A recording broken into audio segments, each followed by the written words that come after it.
another innocent victim of suicidal maniac.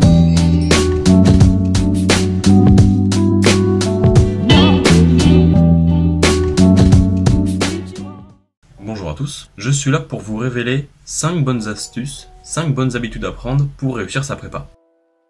Numéro 1, les connaissances. Oui, je sais, j'attaque vite dans le cœur du sujet. Alors, les connaissances en prépa, c'est primordial. Mais attention, il faut savoir quelles connaissances apprendre et acquérir. Je pense que pouvoir restituer son cours par cœur, ça vaut rien par rapport à quelqu'un qui l'a compris et qui sait le restituer uniquement à l'aide de son savoir et de ses connaissances. C'est-à-dire, au lieu d'apprendre par cœur des dizaines de pages de cours qu'on écrit par jour, il faut comprendre un truc, c'est que les connaissances sont réutilisables. Donc apprendre un cours vous servira la plupart du temps, si ce n'est quasi tout le temps, à mieux mémoriser les suivants. Mais je vous ferai d'ailleurs prochainement une vidéo dans laquelle je vous explique quelle méthode de travail j'utilise personnellement.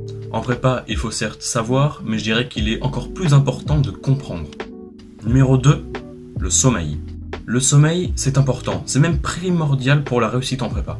Savoir gérer son sommeil, c'est surtout savoir arriver en forme en cours le matin. Car, et ça tous les profs vous le diront, 80% du travail est déjà fait en écoutant attentivement le cours. Et je rigole même pas, hein, demander à d'autres prépas comment c'est la galère pour rattraper un cours qu'on a dû manquer ou alors quand on n'était pas concentré dessus. C'est vraiment infâme.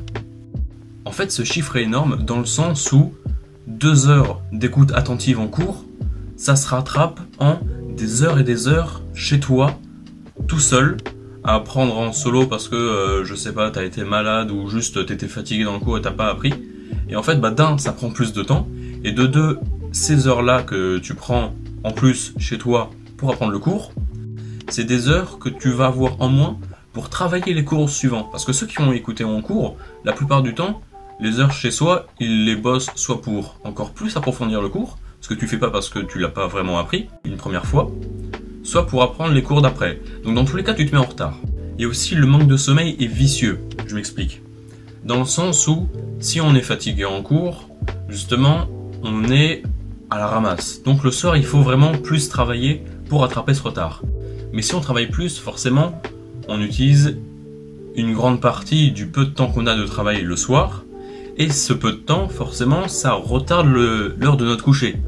Jusqu'à se coucher encore tard, retourner le lendemain matin complètement claqué, et là ça enchaîne et ça s'arrête presque jamais, sauf à partir du moment où on se dit, entre guillemets, on assume et on se dit, ce cours là, entre guillemets, pas j'abandonne, mais ce cours là je garderai pour plus tard, je préfère me prendre une sale note d'un coup plutôt que toutes mes notes d'affilée soient mauvaises parce que j'ai pas pu les apprendre au bon moment. Et donc voilà, il faut savoir faire l'impasse, c'est-à-dire, mais une impasse réfléchie. C'est-à-dire, je me dis, ce cours-là, je suis en retard, j'ai entre guillemets le zap, je me prends une mauvaise note au DS, mais je me remets en forme directement et je me reprends en main pour le DS d'après.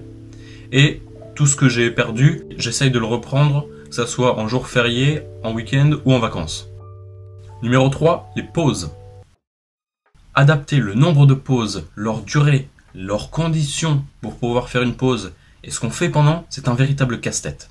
Les pauses, c'est nécessaire, car t'as fait sans pause pendant trop de temps, c'est pire que pas assez productif, c'est anti-productif. Car en effet, en prépa, on arrive à un certain stade où le ratio entre temps nécessaire et temps attribué au travail, le temps qu'on a réellement, il est tellement faible que dormir, c'est carrément plus efficace, plus rentable que de mal travailler.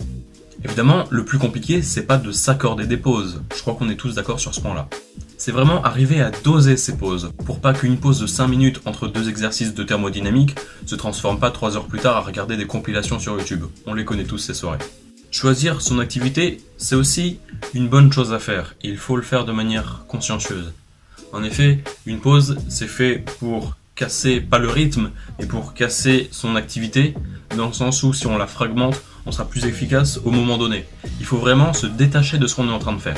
Quand on fait une pause, on arrête de travailler, il faut presque s'en forcer, car des fois, pendant une pause, on continue à réfléchir à un exercice.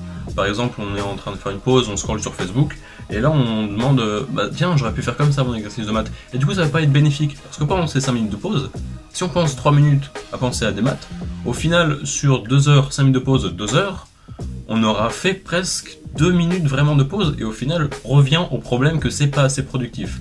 Du coup, quand on fait une pause, si on repense l'exercice, c'est que c'est pas l'heure de la pause. On s'y remet, et quand vraiment parce qu'on n'en peut plus et qu'on fait une pause, on pense juste à la pause pour vraiment se décrocher et vraiment bien utiliser la pause, là c'est le bon moment. Numéro 4, les vacances. Les vacances, c'est comme une grosse pause, normale. Sauf que, comparé au secondaire, on peut pas se permettre de travailler seulement 3 à 4 heures pendant les vacances pour revenir à la rentrée avec un rythme valable. Là, il faut vraiment travailler dedans, et certaines personnes l'envisagent mal, parce que justement, à différence avant le bac, où les vacances, c'était vraiment les vacances, on se repose, là, il faut pas oublier que c'est quand même des vacances, on se repose quand même, mais il faut pas oublier de travailler dedans, c'est ultra important. Personnellement, je recommande que le premier week-end, vraiment, on fait rien de spécial. Il faut vraiment quand même faire une coupure, parce que sur 2 semaines, 16 jours, si on prend les week-ends, on a vraiment largement le temps de décompresser, de se reposer. Donc il faut pas oublier que voilà, si on prend les 2 premiers jours, ou si on a eu un DS le samedi matin, juste le dimanche, voire le lundi, où on fait absolument 0 travail, c'est quand même bénéfique de voilà, se couper, se changer l'esprit, se prendre ce moment pour se reposer et reprendre les heures de sommeil qu'on a perdu au rythme de la prépa, pour vraiment pouvoir travailler, je pense, la 2e semaine de cours. Voilà, je pense on prend le premier week-end où on fait absolument rien de spécial. La première semaine, ça dépend de chacun, de sa motivation, des échéances qu'il y a après les vacances, et surtout de son choix, de ce qu'il a envie de faire. Ça va être différent pour chacun. Mais je pense vraiment qu'il est important, presque pour tout le monde, que la 2e semaine serve à se remettre un petit peu en rythme, quitte à ce qu'il y ait 1 ou 2 jours de repos dans cette 2e semaine. Mais voilà, parce que ça sert absolument à rien de rien faire pendant 13 jours, de pouvoir se relaxer à fond, même en ayant une bonne hygiène de vie, hein. Et après de devoir tout faire en 2 jours, parce que dans ces 2 jours, on n'a pas le temps de faire tout ce qu'on a besoin de faire en vacances, et donc au final, soit on se couche tard, et dans ce cas-là, on arrive à la fin des vacances totalement crevé, ça nous a pas été du tout bénéfique, soit en bâclant nos affaires, nos devoirs, et dans ce cas-là, justement, le temps accordé normalement aux devoirs en vacances, il n'est pas du tout respecté, et dans ce cas-là, là aussi ça pose un problème. Voire des fois les deux, on arrive en ayant bâclé le travail et en étant fatigué. Ah oui, aussi, le sommeil en vacances, c'est ultra important. Il faut éviter la plupart du temps, c'est quand on vient en vacances, on se dit super, demain j'ai pas de cours, je peux me coucher tard, je pourrais dormir le lendemain matin. Ça, c'est pas déconseillé, on peut le faire quelques fois dans les vacances. Mais surtout pas à répétition, ça c'est vraiment terrible. Parce que se coucher à 5h du matin, se lever à midi, ça peut être quelques fois dans les vacances, il n'y a aucun problème. Mais si on le fait à répétition, on change totalement notre rythme de sommeil, et pour se recaler le jour de la rentrée, c'est vraiment terrible. Je pars d'expérience personnelle. Numéro 5, le stress. Le plus important en dernier, forcément. Gérer le stress, c'est ce qui va vous être vraiment le plus utile, car il est permanent. Avec l'école, les DS, les interrogations possibles de cours, on est en évaluation constante. On n'a pas le droit à l'erreur. C'est un exercice de vie tellement unique que la prépa nous aide à relativiser une fois nos études supérieures finies. En effet, on se doit d'être irréprochable en permanence. Mais comme ça n'arrive jamais d'être H24 irréprochable, il faut bien, ça veut dire qu'on s'accorde d'être souple à quelques endroits. Et ça c'est vraiment indispensable, parce que si on était vraiment irréprochable selon ce que les professeurs attendent de nous, ce qui est au final une bonne chose, eh bien d'un point de vue moral et physique, on ne tiendra pas. Alors attention, je dis pas qu'on peut s'autoriser de ne pas du tout travailler un chapitre juste parce que voilà, c'est pas important, je le ferai plus tard. Non, il faut quand même travailler tous les chapitres, mais pas avec une exigence maximale tout le temps. Je dis pas qu'il faut se forcer à moins travailler, ça c'est pas du tout ça, mais voilà, il faut se dire, si je connais pas mon cours absolument par cœur dans les moindres détails, tous mes cours de l'année, c'est pas grave, et ça va vraiment jouer dans le moral de se dire que ça arrive à tout le monde, personne ne connaît ses cours absolument par cœur, et c'est un concours, on est en concurrence avec les autres. Je suis pas là en train de vous dire qu'il faut moins travailler, mais voilà, il faut savoir relativiser, savoir que oui, la prépa c'est exigeant, les concours ça met tout le monde en compétition, mais on est tous humains. Tout le monde a des défauts. Si vous avez des défauts, c'est pas la mort. Voilà, si un jour on arrive en cours et que, par exemple, on ne sait pas répondre à une interrogation de cours, certes, c'est pas bien, c'est pas un conseil que je donne, mais voilà, il faut savoir relativiser. On se rattrapera la prochaine fois. Il faut pas s'en vouloir et vouloir absolument.